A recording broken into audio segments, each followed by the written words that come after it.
Assalamu alaikum. Today's hadith is hadith number 16, Sahih Bukhari.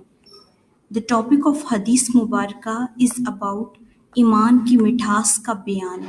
हज़रत अनस रज़ियल्लाहु ताला अन्हो से रिवायत है, वो नबी अकरम सल्लल्लाहु अलैहि वसल्लम से बयान करते हैं, आप सल्लल्लाहु अलैहि वसल्लम ने फरमाया, 3 खसलतें ऐसी हैं कि जिसमें ये पैदा हो जाएं, उसने ईमान की शीरीनी को पा लिया।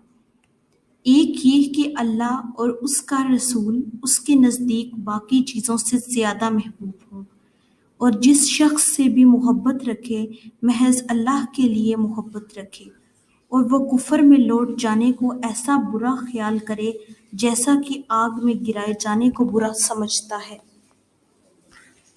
Thank you for watching. Please like, share, subscribe our channel for more videos and hit the bell icon for notifications.